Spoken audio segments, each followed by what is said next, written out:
Thank you, Allison, and thank you for your attendance today. I'm going to speak briefly about some of the gun and firearm discharge offenses that have occurred since Saturday, so Saturday, Sunday, and today. The City of Toronto has had a total of 11 types of gun or firearm discharge offenses. Out of the 11, 13 victims, 13 people that have been hit by bullets. And out of the 11 occurrences, 4 have had either 2 or more people that have been victims, and 33% of these shootings that have occurred in the northwest end of the city. I'm going to speak specifically to the District 45 club shooting. I find this one very bothersome. This morning about 6:51, police were called to a person shot at the area of 1300 Finch Avenue West. When they responded with fire and paramedics, there were 5 people that had been shot by firearms. They were taken to hospital. I can tell you that the scene itself, we've got shell cases inside and shell cases outside as well. There are also a lot of people over there, and what we're trying to do right now is we're dealing with witnesses for that. We think this one is very solvable. There were a lot of people over there, and some people no doubt are afraid. We're asking you to contact the police, specifically 31 Division at 416-808-3100, or if you want to remain anonymous, to call Crime Stoppers at 222-TIPS and help solve this particular one. And having said that, I will take some questions.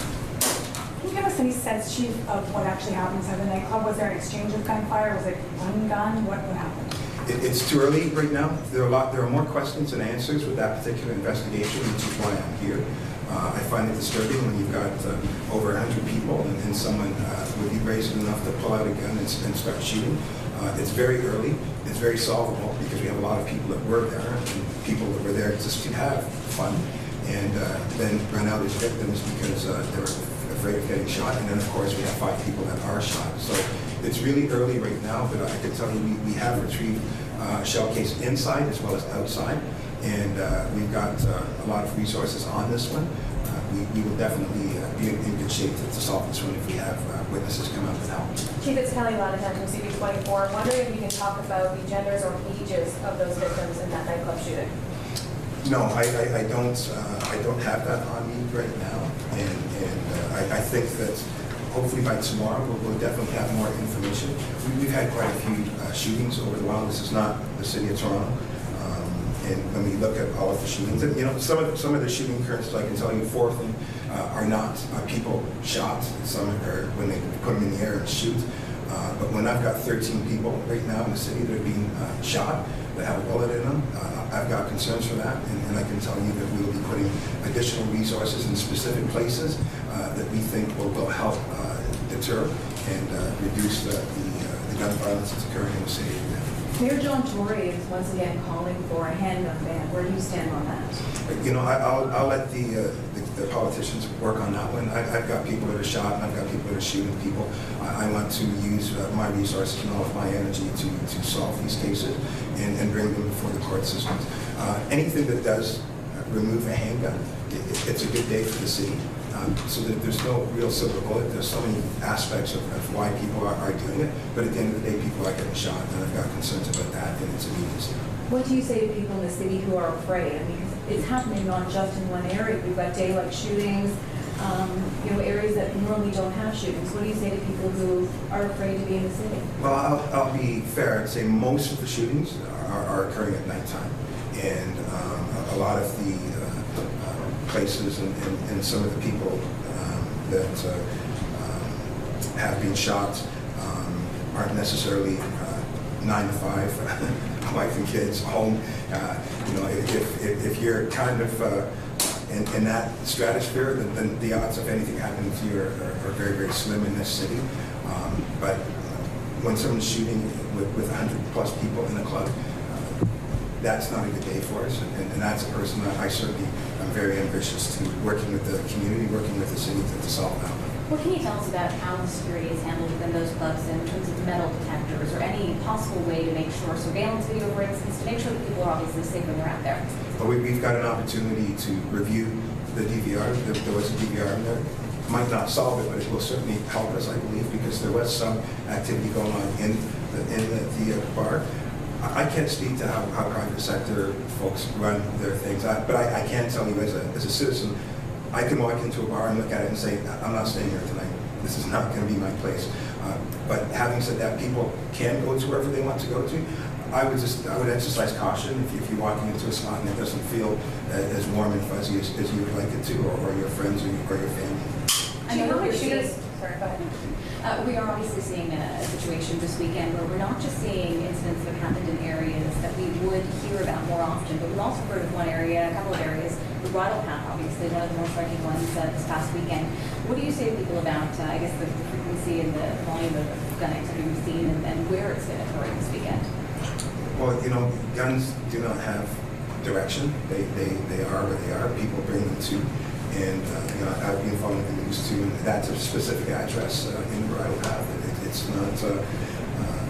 It's an area with the Airbnb, and there have been complaints and a lot of ongoing negative history with that. And it seems like that is being resolved. That particular investigation, I feel very good with, and I'm hoping that we have an opportunity to solve that one.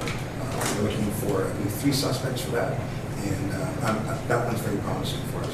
And Chief, in terms of the North York nightclub shooting, how many shooters do you believe there were in that case? And why aren't police on scene there right now? Because we know people are going back trying to get their belongings that they may have left in the chaos. I won't speak to the investigation. I will say that the forensic piece was very thorough, and it was done quite well.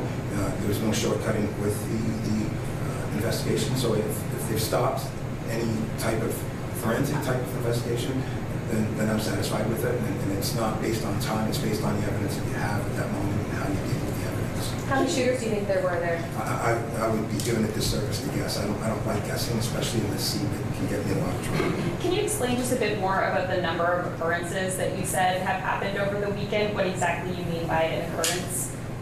Firearm occurrence. So if somebody's calling the police and saying, we've heard sounds of gunshots, that would be an occurrence we would attend. And out of those 11 that have occurred over the past 3 days, 13 victims have occurred. So 13 people have been shot. So 11 different scenes.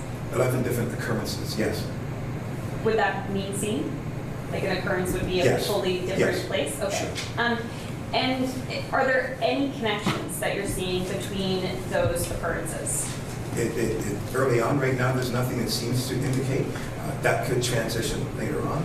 But right now, based on the evidence, there's nothing that has been brought to my attention that says that there's connectivity with these particular occurrences. And in terms of this year compared to last year, could you, I mean, I know last year was a particularly bad year, but all of a sudden we're having this, string of shootings over the weekend now. How are you feeling this year compared to last year? Well, it's not how I feel. I can speak to the numbers this year versus last year.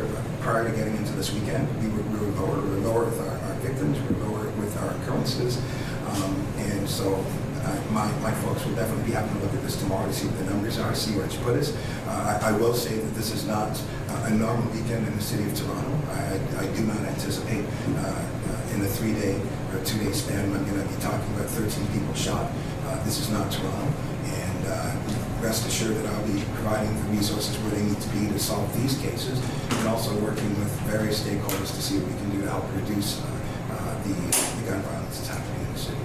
Chief, is there something more that you could be receiving from, for instance, provincial government or federal government in the way of support to provide more resources? All 3 levels of government have been very supportive. When it comes to gun violence, it's nonpartisan.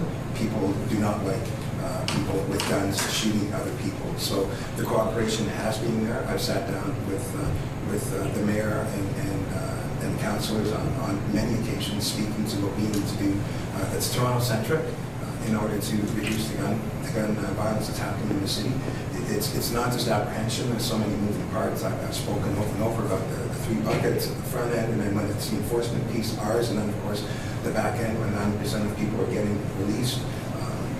What's going to happen?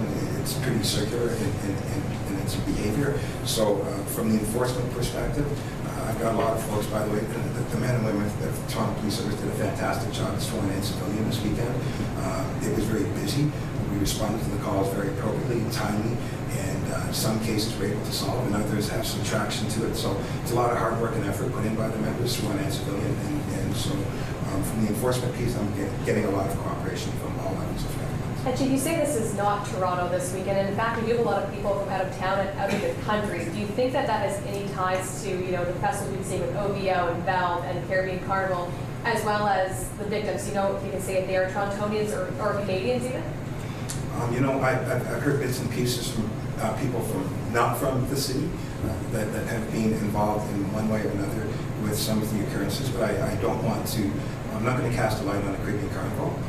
When you look at the day, when you had millions of people here and it was safe and everything was fine, you can't let these 11 occurrences define that because of this event, this is what's happened. They're not sanctioned by the Caribbean Festival at all, or the Caribbean Carnival at all. But it did increase the density of the nighttime.